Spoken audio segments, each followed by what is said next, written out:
Itu antara yang menciptakan dengan yang diciptakan. Begitulah antara yang mengutus dengan utusan. Makanya Yesus, apapun yang dikatakannya selalu mengatakan, Bapa yang mengutus aku, Bapa yang mengutus aku, Bapa yang mengutus aku. Karena dia bukan Bapa itu sendiri. Dia adalah pribadi baru yang tercipta dari kalam, yang tercipta dari kalimat. Demikian Bang, silakan. Ya, baik, terima kasih Bang Suma. Ya, Kitab Yesaya pasal 7 ayatnya yang ke-14. Coba Bang Suma buka ya. Yesaya pasal 7 ayat yang ke-14. Sebab itu Tuhan sendirilah yang akan memberikan kepadamu suatu pertanda. Sesungguhnya seorang perempuan muda mengandung dan akan melahirkan seorang anak laki-laki, dan ia akan menamakan dia Immanuel. Immanuel adalah salah satu gelar daripada Yesus Kristus. Halo? Ya, lanjut Bang. Ya. Coba Bang Suma buka lagi Injil Yohanes pasal 1 ayat 14. Ya. Firman itu telah menjadi manusia dan diam di antara kita, dan kita telah melihat kemuliaannya, yaitu kemuliaan yang diberikan kepadanya sebagai anak tunggal Bapa, penuh kasih karunia dan kebenaran. Di sini jelas bahwa kita harus membedakan Yesus Kristus sebelum berinkarnasi dan sesudah dia berinkarnasi. Memang kalau orang tidak memahami kristologi dengan benar, maka dia akan menggabungkan dua hal ini. Tapi kalau dia belajar kristologi dengan benar, maka dia pasti akan membedakan dua hal ini. Sebelum Yesus Kristus berinkarnasi, dia adalah Allah. Bang semua baca Yohanes pasal 8 ayat 58. Yohanes pasal 8 ayatnya yang ke-58. Di sini jelas Bang Suma. Ya. Yohanes 8 ayat 58. Kata Yesus kepada mereka, "Aku berkata kepadamu, sesungguhnya sebelum Abraham jadi, aku telah ada." Pertanyaannya, kalau Yesus itu hanya sekedar makhluk, dan ketika dia berinkarnasi dia sudah memiliki pribadi yang berbeda, bukan lagi Tuhan, sehingga dia tidak lagi disembah, berarti ayat ini tidak benar dan tidak sungguh-sungguh menyatakan dengan jujur. Karena ayat ini menyatakan dengan jelas bahwa sebelum Abraham ada, Yesus sudah ada. Makanya itu yang saya sampaikan tadi. Hanya satu orang Yahudi yang berani berkata, "Akulah dia, aku adalah, ego eimi." Hanya Yesus saja yang berani mengatakan itu. Tidak heran orang-orang Yahudi mau melempari dia, dan akhirnya mereka mencari setiap celah untuk menjatuhkan Yesus. Dan genap pada waktunya sesuai dengan misinya, maka dia ditangkap di Getsemani dan dia diadili, dicambuk, bahkan dia mati di Golgota. Tetapi pada hari yang ketiga dia bangkit dari antara orang mati. Itu dicatat dalam Matius pasalnya yang ke-16. Jadi kalau Bang Suma mengatakan bahwa Yesus adalah bukan Tuhan, bukan Allah, maka bagaimana dengan ayat ini? Sementara yang dibahas oleh Bang Suma tadi adalah Allah yang disembah oleh Abraham. Nah, ayat ini jelas mengatakan bahwa sebelum Abraham ada, Yesus itu sudah ada. Makanya berhubungan dengan Yohanes pasal yang pertama, pada mulanya adalah firman. Firman itu bersama-sama dengan Allah, dan firman itu adalah Allah. Kejadian pasal 1 ayat yang pertama menyatakan dengan jelas bahwa pada mulanya Allah menciptakan langit dan bumi. Allah di situ adalah Elohim. Di situ adalah Theos. Berarti Yesus Kristus bukan sekadar hanya mengambil kodrat manusia dan menjadi manusia yang sejati, tapi dia pun juga adalah Allah yang sejati. Nah, ini perlu dipahami. Kalau tidak, maka konsep kristologi kita atau Bang Suma atau siapapun itu akan kacau dan tidak akan pernah mengerti tentang konsep kristologi, tentang Yesus adalah juru selamat dan Tuhan. Saya ke satu ayat lagi. Ibrani pasal 2 ayat yang ke-14. Surat Ibrani pasal 2 ayat yang ke-14. Ibrani pasalnya yang kedua ayatnya yang ke-14. Ya, Karena anak-anak itu adalah anak-anak dari darah dan daging. Siapa anak-anak itu? Manusia. Maka ia juga menjadi sama dengan mereka dan mendapat bagian dalam keadaan mereka, supaya oleh kematiannya ia memusnahkan dia, yaitu iblis yang berkuasa atas maut. Jadi mengapa orang Kristen percaya bahwa Yesus adalah Tuhan? Karena hanya Tuhan sajalah yang mampu untuk berubah menjadi apapun. Di dalam kekristenan percaya betul bahwa Tuhan adalah Maha Kuasa, tidak terbatas, sehingga dia mampu untuk melakukan apapun.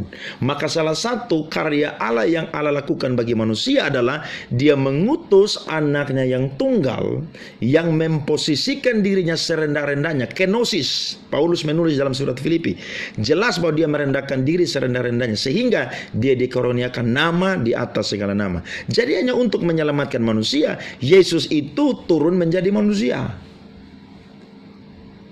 Contohnya, saya pernah baca satu ilustrasi tentang doktrin keselamatan atau manusia diselamatkan, soteriologi. Seorang yang melihat bahwa para pekerja petani itu akan mencangkul sebungkus atau suatu sarang semut.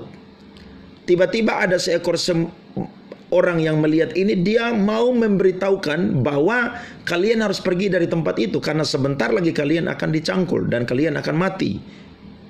Sebab kalian akan bersatu dengan tanah yang digemburkan.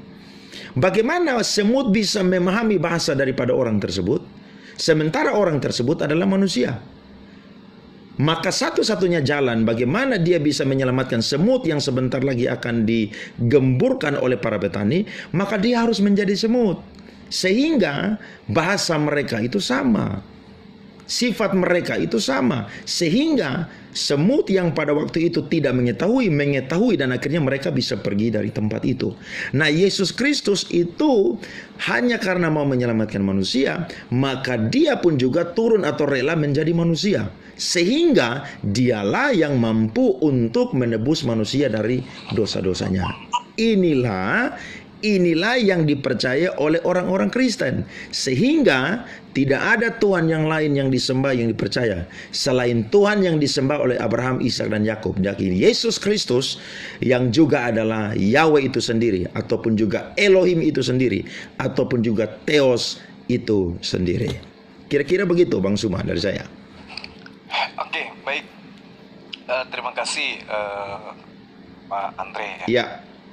Jadi saya rasa yang Anda lakukan itu adalah hal yang sangat menarik, Ya. mencocokkan Yesaya 7:14 dengan Matius 1 nomor 23.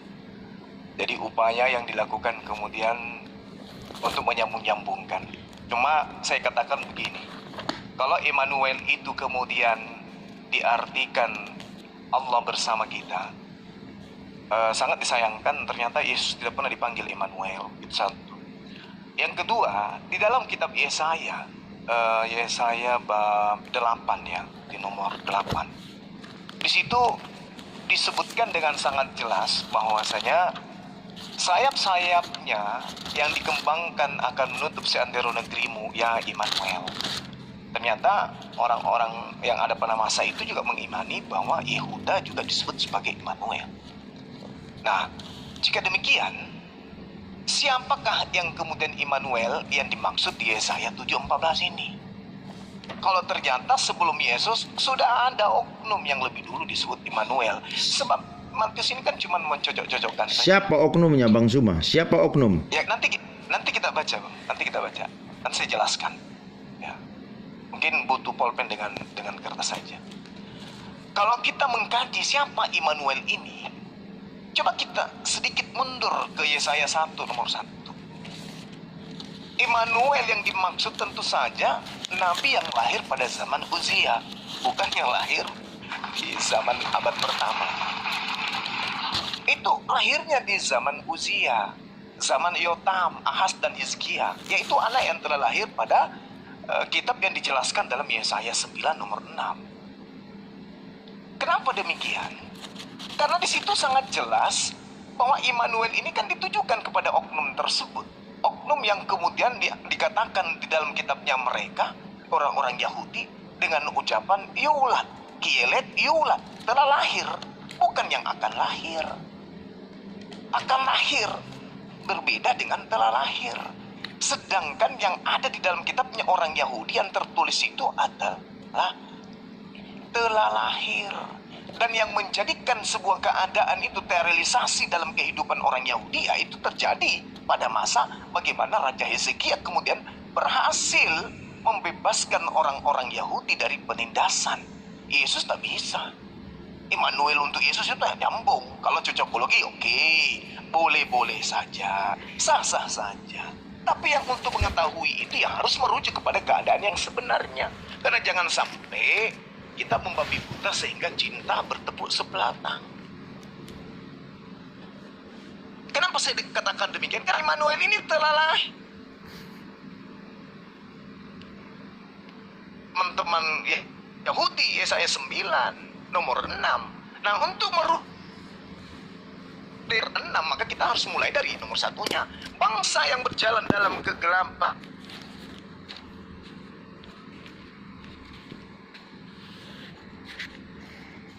Sorak-sorak dan sukacita yang besar. Mereka telah sebab, nah, di nomor 3-nya tuh merujuk kepada pekerjaan daripada Immanuel ini. Sebab kuk yang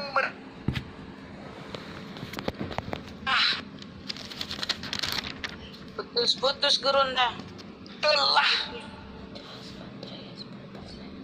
Telah, bukan akan, tetapi telah. Tongkat si penindas telah kau patahkan seperti pada hari kekalahan Midian.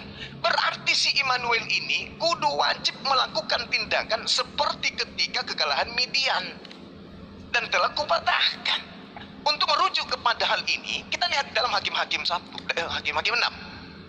Israel telah membuat kekejian di mata Tuhan sehingga mereka bangsa Israel diserahkan kepada bangsa Midian selama 7 tahun. Di sini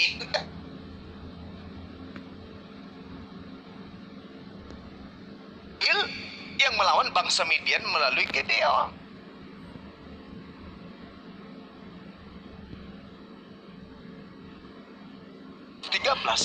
Dalam tahun Putus-putus. zaman Raja Hezekia Gurunda, kemudian putus-putus ngelek. Hos. majulah kemudian Sanherib segala kota berkubu negeri Yehuda lalu merebutnya.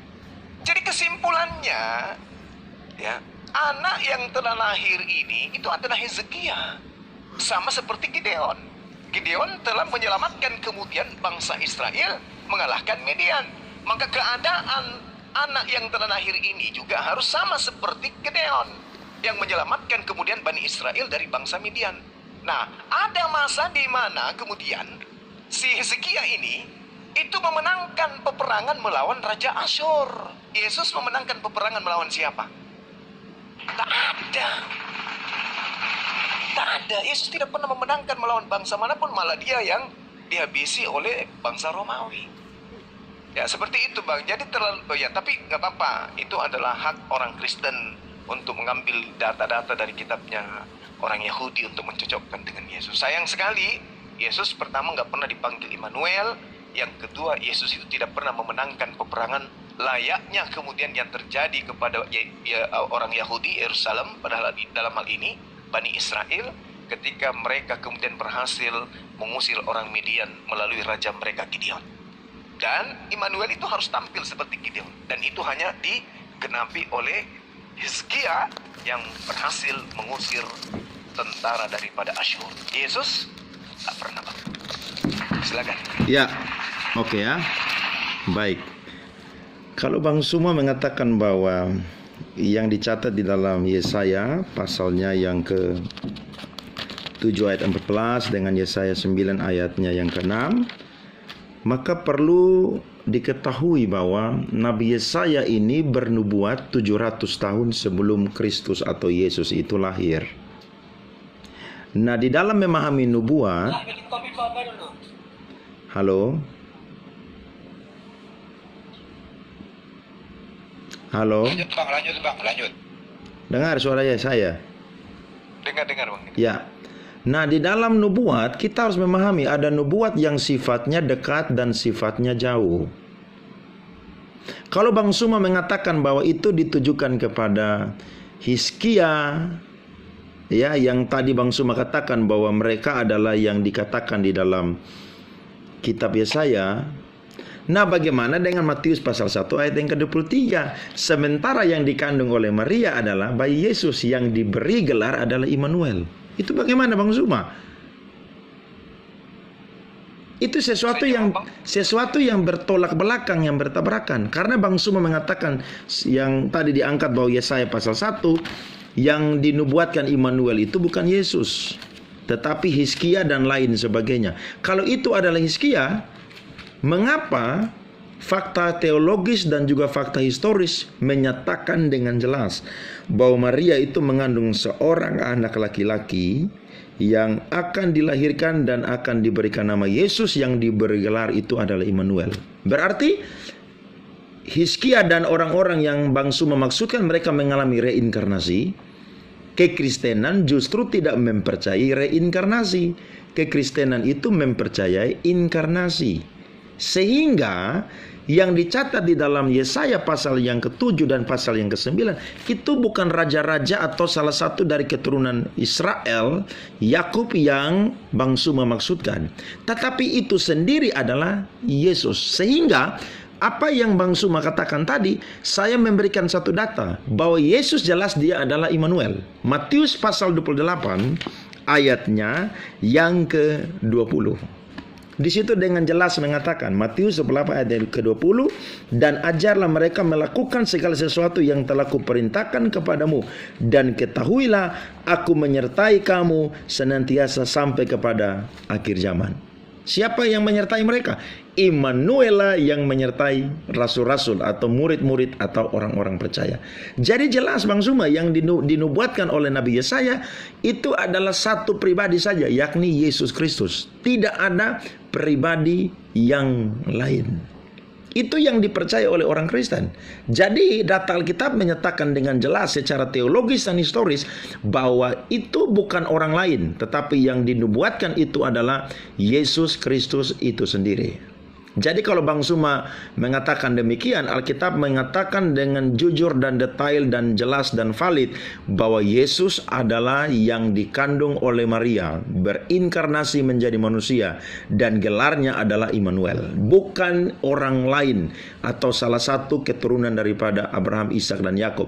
Hanya Yesus sajalah yang mendapatkan hak istimewa itu, karena dia adalah Tuhan yang rela berinkarnasi, merendahkan dirinya menjadi manusia karena dia mau menyelamatkan manusia, sesuai dengan Ibrani pasal yang kedua ayatnya yang ke-14. Jadi itu jelas Bang Suma. Kekristenan mempercayai itu dengan valid dan jelas bahwa hanya Yesus sajalah yang menjadi Tuhan dan Juru Selamat dan satu-satunya yang disembah. Ya, itu menurut saya Bang Suma. Iya, baik. Jadi gini, mau seperti apapun kemudian dasar yang diambil untuk mencocokkan Yesus, tak akan pernah bisa nyambung, Bang. Karena di situ bukan disebut sebagai perawan. Kalau Yesus perawan, oke, ibunya. Tapi kan bukan menggunakan kata perawan di situ. Ibrani kan bahasa alma. Alma itu artinya perempuan muda. Perempuan muda dengan perawan itu berbeda. Bisa aja perempuan tua juga masih perawan. Jadi ini kesalahan daripada penulis kitab saudara untuk mencocokkan kitabnya orang lain untuk mendudukkan Yesus. Ya. Saudara sendiri yang menjawab kurang lebih 700 tahun, berarti sudah tidak bisa. Karena di situ telah lahir. Telah lahir itu berarti sudah terjadi. Bagaimana mungkin 700 tahun kemudian baru lahir, sementara ucapan yang ada di sana adalah iulat. Sudah lahir, telah lahir, artinya sudah ada. Jadi yang dicatat di Matius pasal 1:23 itu siapa yang lahir, Bang Suma? Yang dicatat oleh Matius itu Yesus yang lahir kan? Iya, digelarnya apa? Immanuel kan? Tapi tidak pernah Yesus itu dipanggil Immanuel. Ya, Sejak itu kapan Yesus dipanggil Immanuel? Bang Suma, ingat, kalau kita berbicara tentang gelar Yesus, maka itu berbicara tentang konteksnya. Ya, Contohnya, Yesus kapan Bang disebut Immanuel? contohnya, Orang-orang akan memanggilnya dengan sebutan Immanuel itu di mana? ketika Abraham mempersembahkan Ishak dan Allah tahu bahwa dia adalah orang yang takut akan Tuhan, maka Abraham menemukan Ini masih dulu Bang, ini masih jatahnya Bang Juma nih Bang. Oh ya, oke. Silakan. Ya, Silakan ya. Jadi ada hal yang perlu dipahami ya. Terlalu ejakulasi dini kalau mengambil kitabnya Yahudi untuk mendudukkan Yesus, apalagi mendudukkan sampai menjadi Tuhan. Bahasa Ibraninya di situ bukan betula di dalam Yesaya yang diambil ini. Bukan betula, tapi alma. Artinya perempuan yang kemudian dikatakan itu perempuan muda. Perempuan muda yang dikatakan di sana sebagai orang yang melahirkan, yang telah melahirkan. Bukan kata betula, tapi alma. Kalau betula mungkin itu adalah Maria karena perawan. Tapi bukan betula. Ini yang harus dipahami. Jadi kita tidak perlu ngotot. Kalau memang sudah tidak cocok, nggak usah dipaksakan. Maria tidak pernah disebut sebagai sebutan alma. Dia betula. Betula artinya dia adalah perawan. Tapi yang melahirkan ini bukan perawan. Yang melahirkan ini adalah perempuan muda. Itu loh yang perlu dipahami. Nah, sedangkan kalau kita berbicara mengenai Yesus itu sendiri, Matius 1:23, kan orang gampang aja menyambung-nyambungkan dengan dalil kitabnya agama lain. Tapi apakah pernah Yesus melakukan kemudian keadaan yang dilakukan oleh Gideon? Pernah tidak Yesus itu berlaku seperti itu, memimpin perang untuk menyelamatkan Bani Israel, sebagaimana kemudian Gideon menyelamatkan Bani Israel dari orang-orang yang ada pada masanya, yang menjajah pada masa itu?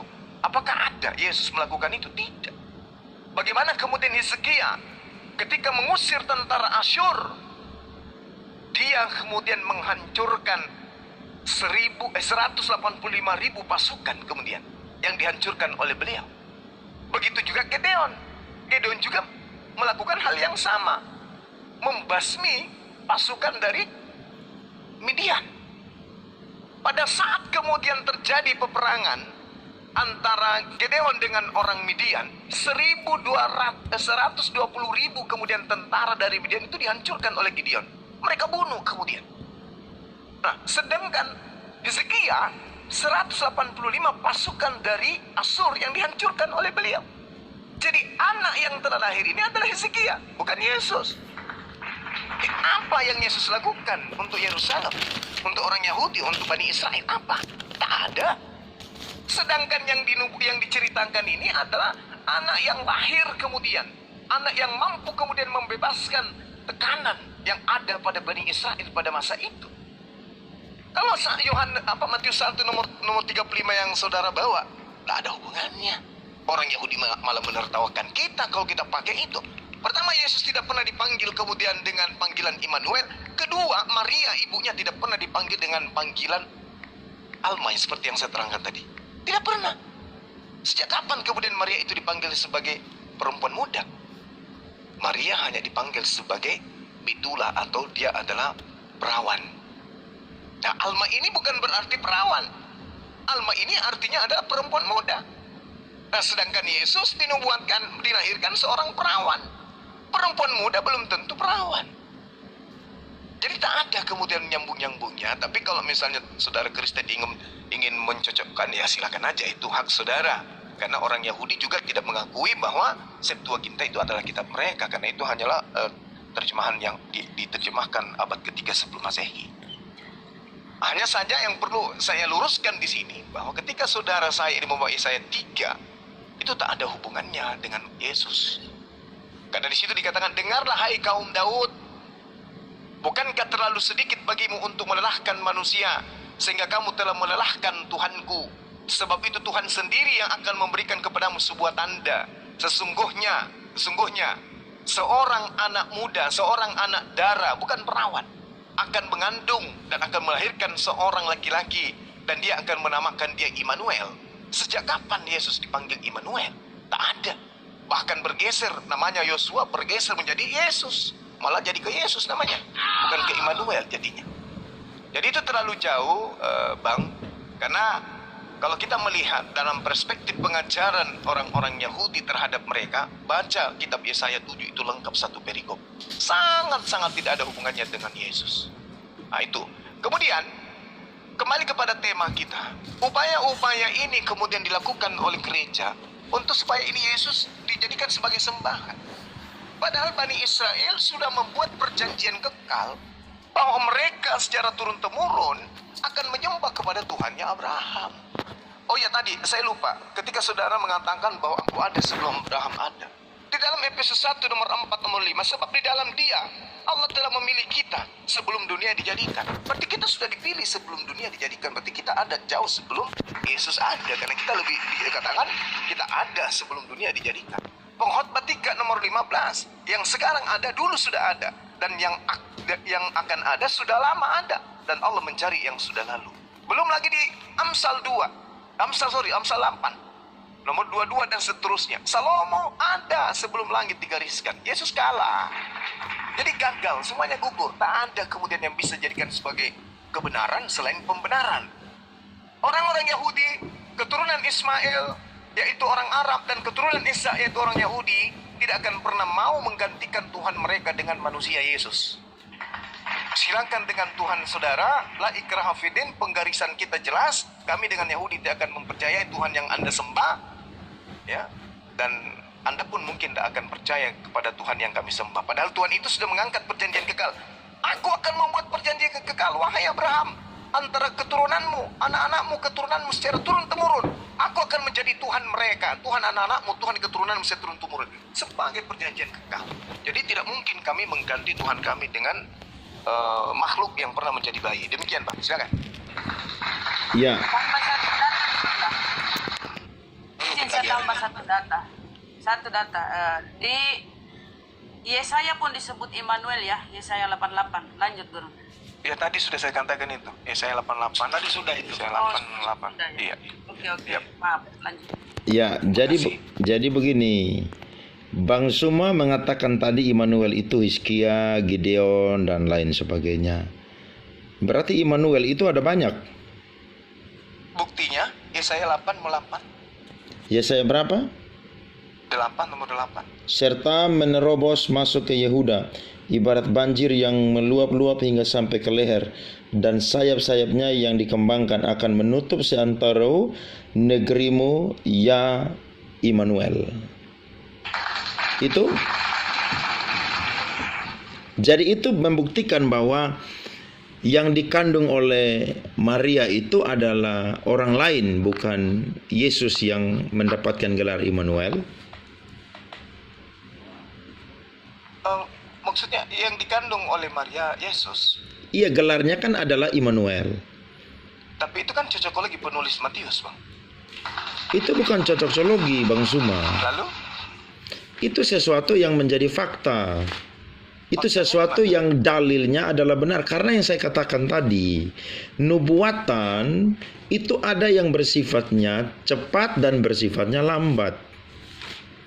Jadi yang dicatat, yang dimaksudkan dalam Matius pasal 1 ayat 23, itu adalah nubuatan yang digenapi ketika Yesus itu lahir.